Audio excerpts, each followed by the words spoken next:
जय मसीह की। मैं स्टैनली मैकवान और परमेश्वर ने मुझे जो काम दिया है वो ये है कि परमेश्वर का जो सुसमाचार है, परमेश्वर का जो वचन है, उसको मैं सच्चाई से फैलाऊं। और सच्चाई जो है कड़वी होती है। आजकल क्या है, वो ऐसे प्रीचर लोग आए हैं, ऐसे प्रचारक आए हैं कि जो आशीष को प्रचार करते हैं, जो चंगाई को प्रचार करते हैं, जो छुटकारे को प्रचार करते हैं। लेकिन वो सच्चाई तो है, लेकिन साथ में सबसे बड़ी सच्चाई ये है कि हमें परमेश्वर के सिंहासन के सामने खड़ा रहना है। और इसलिए हमें प्रभु यीशु की दूसरी बार जो आने का दिन है उसके लिए हमें तैयार होना है। लेकिन आज सच्चाई जो है उसको लोग ग्रहण नहीं कर रहे। और परमेश्वर ने मुझे जो काम दिया है कि सच्चाई से परमेश्वर के वचन को मैं प्रकट करूं, तो आप लोग प्लीज़ ये परमेश्वर का जो वचन है उसको प्रकट करने में मेरी सहायता करो। आपको कुछ नहीं करना है, ना आपको कोई डोनेशन देना है, ना आपको कोई पैसे पहुंचाना है, कुछ भी नहीं करना है। आपको सिर्फ इतना करना है कि मेरी जो YouTube चैनल है स्टैनली मैकवान, बस वहाँ पर जाओ और उसको सब्सक्राइब करो। क्योंकि जितने सब्सक्राइबर बढ़ते जाएंगे, जितने व्यूअर्स बढ़ते जाएंगे, उतनी सच्चाई फैलती जाएगी। तो प्लीज़ आप इतना ही काम करो कि मेरी चैनल जो है, अभी तक अगर आपने उसको सब्सक्राइब नहीं किया है तो आप उसको सब्सक्राइब करो और जो उसके बाजू में बेल आइकन उसको टच करो, ताकि आपको उस वीडियो की खबर सबसे पहले पता चले। और इसी तरह से परमेश्वर के वचन हम ज़्यादा से ज़्यादा फैला सके सच्चाई के साथ। तो परमेश्वर आपको बहुत आशीष दे। आमीन।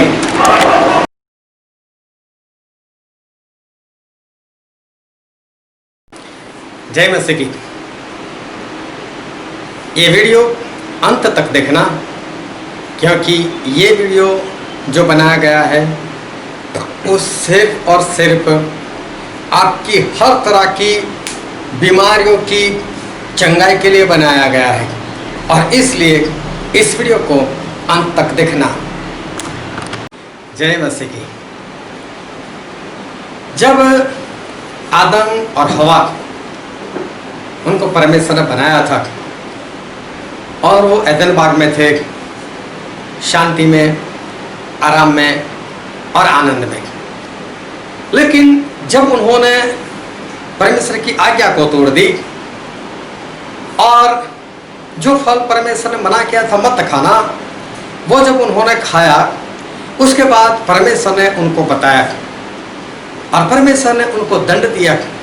और परमेश्वर ने हवा को बोला कि हवा, अब से बच्चे जन्ने का दुख वो बहुत भारी होगा जो तुझे उठाना पड़ेगा। फिर परमेश्वर ने आदम से भी कहा, आदम अब तू दुख से खाएगा, पसीना बहाएगा, तब तू खा पाएगा। और तू मर जाएगा और तू मिट्टी है, वापस मिट्टी में तू मिल जाएगा। जब तक पाप नहीं था तब तक इस धरती के ऊपर किसी भी तरह की समस्या नहीं थी, अशांति नहीं थी, दुख नहीं था, बीमारियां नहीं थी, श्राप नहीं था। लेकिन सब कुछ पाप की वजह से इस धरती के ऊपर इंसान के जीवन में आया है। वो शैतान की वजह से है कि इंसान ने शैतान का कहा हुआ माना। जब प्रभु इस धरती पर थे तो एक बार उनके पास एक लकवा वाले को लेकर आए। जब लकवा वाले को लेकर आए तो प्रभु ने उनका विश्वास देखा। तो विश्वास देखकर प्रभु ने ऐसा बोला कि मेरे बेटे, ढाढ़स बांध, हिम्मत रख, तेरे पाप क्षमा किए गए हैं। तो वहां पर कुछ फरीसी लोग, शास्त्री लोग थे। उन लोगों ने मन में सोचा, ये कौन होता है पाप माफ करने वाला? प्रभु ने उनके विचार जान लिए। और प्रभु ने विचार जानकर क्या बोला, तुम लोग अपने मन में बुरे विचार क्यों करते हो? बोला, खुद सोचो, क्या कहना आसान है, ये कहना कि तेरे पाप तो क्षमा किए गए, या यह कहना कि उठ और तेरी खाट उठाकर चल? प्रभु ने सवाल किया। जवाब नहीं चाहते थे, वो कहना ये चाहते थे कि आसान ये है पाप माफ करना। क्योंकि जब तक पापों की क्षमा नहीं होती रोगों से मुक्ति नहीं होती, क्योंकि पाप की वजह से बीमारी आती है। इसलिए भजन संहिता 103 में भी लिखा है, वो तेरे सारे अधर्म को क्षमा करते हैं और तेरे सारे रोगों को चंगा करते हैं। मतलब पहले अधर्म से छुटकारा, क्षमा, फिर बीमारी से आजादी। ये परमेश्वर जो है वो परमेश्वर करते हैं। फिर एक इंसान था जो 38 साल से बीमार था। प्रभु से उसके पास भी गए, उसको बोला तू चंगा होना चाहता है? तो चाहता हूं। प्रभु ने बोला उठ, अपने खाट उठाकर चल। वो भी चलने लगा, लेकिन ये इंसान रुका नहीं और चलते चलते चलते चर्च में पहुंच गया। चर्च वाले लोग पूछने लगे, हे आज सब्बत का दिन है, आज क्यों खाट उठाकर चलता है? उसने बोला जिससे मुझे चंगाई दी, उसने मुझसे बोला कि खाट उठाकर चल, तो मैं चल रहा हूं। बोले वो कौन था? बोले मैं नहीं जानता वो कौन है। अभी फिर प्रभु से उसके पास गए और यूहन्ना 5:14 में लिखा है, प्रभु सुनो उसको मिलकर ऐसा कहा, देख तू चंगा हो चुका है, अब से पाप मत कर। एक एक शब्दों को ध्यान से सुनो। अब से पाप मत कर, कहीं इससे भारी विपत्ति तुझ पर आ पड़े। इसका मतलब 38 साल से वो पापों के कारण बीमार था, और अगर दूसरी बार करेगा तो हो सकता है इससे भी ज्यादा भारी मुसीबत उसके ऊपर आ पड़े। मतलब पाप एक ऐसी चीज है जो हमें बीमारियों में लेकर आती है। और सच में बीमारी है क्या? ज्यादातर लोगों को नहीं पता कि बीमारी है क्या। एक बार पतरस की सास को बुखार आया था। बुखार, हम लोग बातें करते थे, इसको तो बुखार चढ़ा हुआ है। भाई साहब तुझे कल बुखार था क्या? वो तो उतर गया है। मतलब बुखार से चढ़ता है, बुखार से उतरता भी है। प्रभु सु गए पतरस की सास के पास, और ऐसा लिखा है लूका 4 और उसके 38वें पद में, प्रभु सुने बुखार को डांटा। किसे डांटते? आप अपने घर में जो टेबल है ना या कुर्सी है उसको डांटा, चल निकल निकल, निकलेगी क्या? उसको बुरा लगेगा क्या? उसको सुनाई देगा? सुनाई किसको देता है? जिसके अंदर जान है, जिसके अंदर समझ है। हम किसको डांट सकते? किसी निर्जीव वस्तु को नहीं, जिसमें जान होती, जो सजीव होता है उसे हम डांट सकते। प्रभु सुने बुखार को डांटा। तो बुखार क्या है? क्या बीमारी? अगर वो बीमारी है तो है क्या? बीमारी कुछ और नहीं, बीमारी शैतान की आत्मा है। बुखार का आत्मा होता है। एक बार एक अंधे और गूंगे को प्रभु के पास लेकर आए, मत्ती 12 में लिखा है। प्रभु से भूत निकाला और अंधा गूंगा वो तो देखने लगा, बोलने लगा।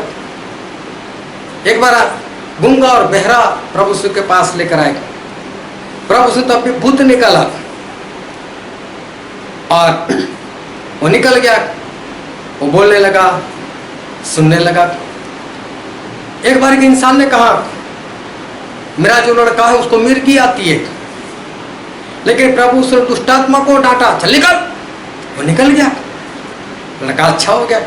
हम बोलते मिर्गी की बीमारी थी, नहीं, बीमारी नाम की सही में कोई चीज है ही नहीं। ये या तो दुष्ट आत्मा अंदर आ चुका है, या तो अयुब के समान कोई हो, या पौलुस के समान किसी का जीवन हो। और ऐसे लोगों को अगर बीमारी आ जाए तो वो शैतान ऐसे छू लेता है। मैं तो बहुत स्पष्ट लिखा उसके दूसरे अध्याय में, शैतान ने छुआ और अयुब को फोड़े निकल आए। तो जो सही से नहीं चलते उसके अंदर दुष्टात्मा आ ही जाता है। और लूका 13:11 में लिखा है, एक दुर्बल करने वाली आत्मा। और सही में उसके लिए जो शब्द इस्तेमाल किया है वो है बीमारी की आत्मा। उस स्त्री के अंदर थी, बीमारी की आत्मा होती है। अभी मुझे ये बताओ कौन सी दवाई ऐसी है जो दुष्ट आत्मा को निकाल सके? एक भी नहीं। ना ऐसा कोई ऑपरेशन है, ना ऐसा कोई इंजेक्शन है। अगर आज आप अपनी कितनी भी बड़ी बीमारी हो लेकिन उससे आज़ाद होना चाहते हो तो इस वीडियो को अंत तक देखो। अगर ये वचन आपके दिल में चले गए तो समझ लो इतनी ही स्पीड से आपकी बीमारी भागने वाली है। तो बीमारी वो कोई परिस्थिति नहीं है। बीमारी जो है वो समझो वो शैतान की आत्मा है या शैतान का स्पर्श है। अगर आपका अच्छा जीवन हो तो ही, अगर आप परमेश्वर के वचन के अनुसार 100% नहीं चलते फिर तो दुष्ट आत्मा ही आता है, उसका स्पर्श नहीं होता। दुष्ट आत्मा जो है वो ही उसके अंदर आ जाता है। और इसलिए बीमारी से हमेशा छुटकारा पाने के लिए हमें कभी भी दवाई ऑपरेशन से कुछ फायदा नहीं होने वाला। आज आपने दवाई ली, ऑपरेशन करवाया, कल फिर कुछ हो जाएगा। लेकिन अगर हमेशा के लिए आपको चंगाई चाहिए, हमेशा के लिए, फिर कभी आप बीमार ही ना हो तो वो ध्यान से वचन को समझना। क्योंकि काम करने वाले जो है वो कोई इंसान नहीं, लेकिन काम करने वाले जो है वो सिर्फ और सिर्फ परमेश्वर। और इसलिए नीति वचन 28:13 में लिखा है कि जो इंसान गुनाह करता है लेकिन गुनाह करने के बाद अगर उसको कबूल कर लेता है और उसे मानकर छोड़ देता है तो परमेश्वर बोलते हैं उसके ऊपर दया की जाएगी। अभी कभी ये मत बोलना कि मैंने पाप नहीं किया है। पौलुस बोलते हैं कि प्रभु यीशु पापियों के लिए लहू बहाने के लिए आए और ऐसे पापियों में मैं सबसे बड़ा हूँ। दाऊद राजा ऐसा कहते हैं भजन संहिता 51 में, मेरी माँ ने पाप में ही मेरा गर्भ धारण किया था। हम हमारी माँ के पेट से ही पापी हैं, इसलिए हम ये नहीं कह सकते कि मेरे अंदर पाप नहीं है। तो पाप तो सभी लोगों के अंदर है ही, लेकिन अगर चंगाई चाहिए वो भी परमेश्वर से चाहिए, हमेशा के लिए चाहिए, तो आज ये काम करना है कि आपको अपने पाप को कबूल करना है। आपका पाप कितना बड़ा है वो मत देखना, क्योंकि ऐसा 1:18 में लिखा है, आओ हम लोग चर्चा करें, विवाद करें। तेरे पाप अगर लाल कलर के समान हो तो भी मैं बोले दूर कर दूंगा, उसको बर्फ के समान सफेद कर दूंगा। हमारे परमेश्वर सारे पापों को क्षमा करते हैं, लेकिन शर्त है हमें मानना पड़ेगा, कबूल करना पड़ेगा और बाद में छोड़ना भी पड़ेगा। ऐसा नहीं सुबह से रात तक पाप करते रहो और रात में सोने के वक्त परमेश्वर क्षमा मांगो और दूसरे दिन परमेश्वर को बोलो कल से दूसरा अकाउंट शुरू कर देना। ऐसे नहीं, ऐसे कुछ नहीं होने वाला। अकाउंट को क्लोज करना है, पाप के अकाउंट को हमेशा के लिए। याकूब 5:15 में लिखा है कि विश्वास के साथ की हुई प्रार्थना बीमार को बचाएगी और अगर उसने पाप किया है तो उसको क्षमा हो जाएगा। तो बीमारी को पाप से बहुत गहरा संबंध है। अगर आपको आज़ाद होना है तो आज सबसे पहले आपको पश्चाताप करना है, आपको कबूल करना है, हाँ मेरे अंदर पाप है। जो भी पाप परमेश्वर आपको याद दिलाते बस आपको उस पाप को परमेश्वर के आगे कबूल करना है। दूसरी बात, आपको पाप को छोड़ देना है और फिर देखना परमेश्वर आपको संपूर्ण चंगाई दे देंगे, संपूर्ण। और उसी तरह से अगर आप वचन में बने रहोगे तो मुड़कर कोई भी बीमारी आपके पास नहीं आएगी, क्योंकि बीमारी मतलब शैतान की आत्मा। पाप ही वो दरवाजा है जो शैतान को अंदर आने के लिए खोल दिया जाता है। अगर पाप का दरवाज़ा बंद होगा, आप पाप नहीं करोगे, तो फिर शैतान की आत्मा, बीमारी की आत्मा आपके अंदर कभी भी नहीं आएगी। अगर आज आपको कोई बीमारी है, चाहे ब्लड प्रेशर है, चाहे डायबिटीज़ है, चाहे थायराइड है, चाहे आपको हार्ट की समस्या है, कुछ भी है, लेकिन मैं ये कहना चाहता हूँ परमेश्वर के वचन से, अगर आप परमेश्वर के ऊपर पूरा भरोसा करोगे, विश्वास करोगे, उनके वचन के अनुसार करोगे, परमेश्वर आपकी सारी बीमारी दूर कर देंगे। मैं सिर्फ आपके लिए प्रार्थना करना चाहता हूँ, आप उस प्रार्थना को मेरे साथ करें। आओ हम हमारे आंखों को बंद करें और जितने शब्द मैं बोलता हूँ मेरे पीछे पीछे पूरे पश्चाताप के साथ, पूरे दिल से, दिल की गहराइयों से वो प्रार्थना आप भी मेरे साथ मेरे पीछे पीछे करो। और उसके बाद मैं आपके लिए प्रभु यीशु के नाम से प्रार्थना करूंगा और काम सिर्फ प्रभु यीशु करेंगे। और जो भी बीमारी से आपको चंगाई मिली है, बस आप कमेंट में मुझे वो बता देना, ताकि मैं भी परमेश्वर का धन्यवाद कर सकूं। तो बस अभी हम प्रार्थना करते, जैसे मैं बोलता हूँ वैसे मेरे पीछे पीछे बोलो और अपनी आंखें बंद करो। मेरे पिता परमेश्वर, मैं आपके पास आता हूँ। मेरा प्राण, मेरा शरीर, मेरी आत्मा आपको समर्पित करता हूँ। प्रभु यीशु, मुझसे जाने अनजाने में जो कुछ भी गलती, गुनाह, पाप हो चुके हैं, प्रभु यीशु आज मैं क्षमा चाहता हूँ, मुझे क्षमा करो। प्रभु यीशु मुझे धुओ, मुझे शुद्ध करो। प्रभु यीशु, मैं आपको वचन देता हूँ,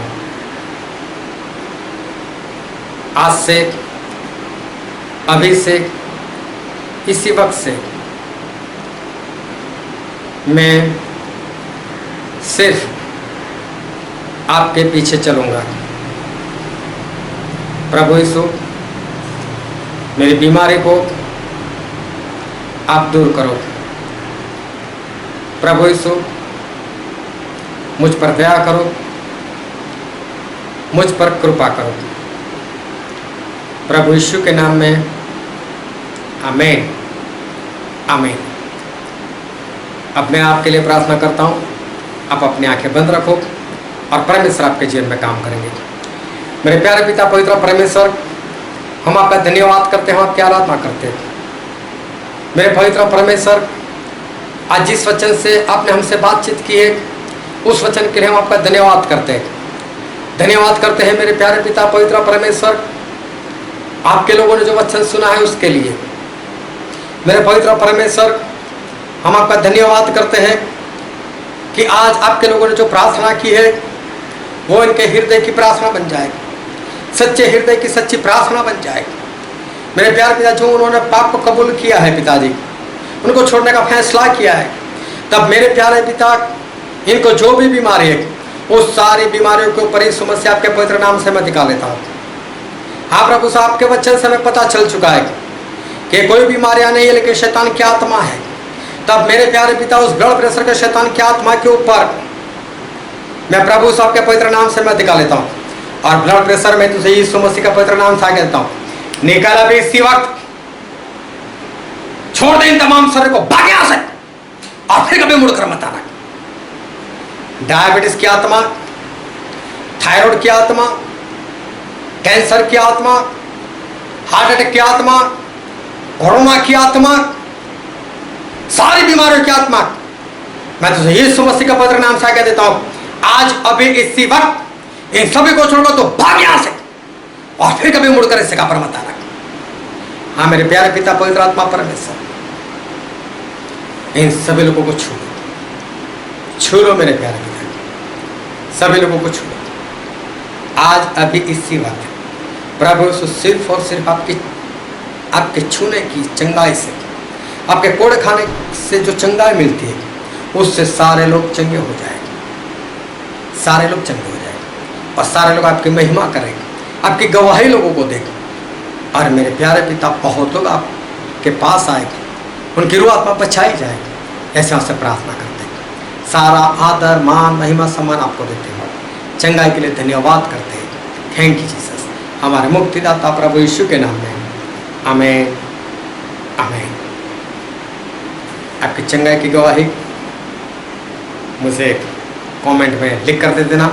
परमेश्वर आपको बहुत आशीष दे। आमीन आमीन आमीन।